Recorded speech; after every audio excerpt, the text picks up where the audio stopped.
Hoje a crônica é sobre o peso da autossuficiência.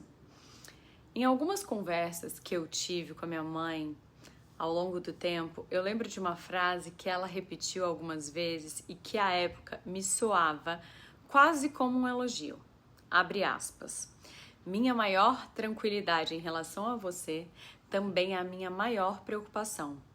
Você se basta. Fecha aspas. Quando eu ouvia isso, eu sorria satisfeita.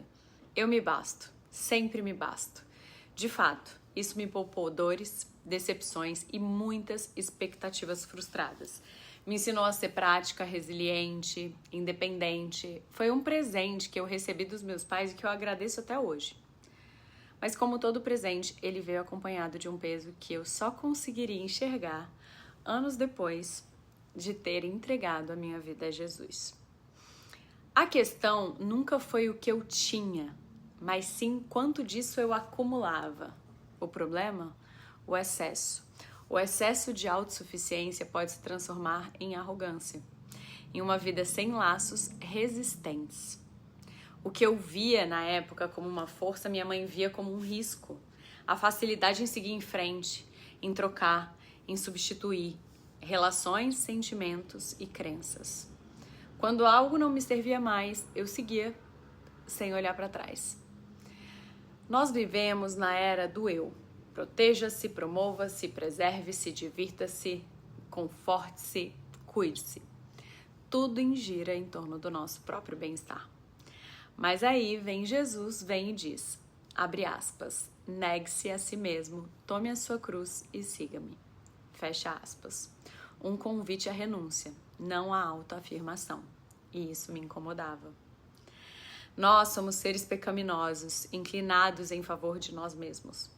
O nosso egocentrismo, nosso autoconsumo, nossa autojustificação, nossa autocomplacência, nosso esforço próprio e autoexaltação. Nós temos uma tendência perigosa de seguir na direção do que é mais fácil e popular. Mas o caminho de Cristo nunca foi o da conveniência. Ele é difícil e, vamos ser sinceros, bem popular. Por muito tempo, a minha fé foi intelectual. Eu trabalhava para Deus, tentava merecer seu favor, mas eu evitava olhar no espelho e admitir a minha fragilidade, a minha necessidade real dele. Até que eu entendi que o verdadeiro encontro com Cristo não nos leva a um aprimoramento de quem somos, mas a uma morte. E dói. Nós morremos para o nosso ego, para a autossuficiência, para a autoexaltação. E não porque é uma regra, tá? Mas porque de repente nada disso faz mais sentido.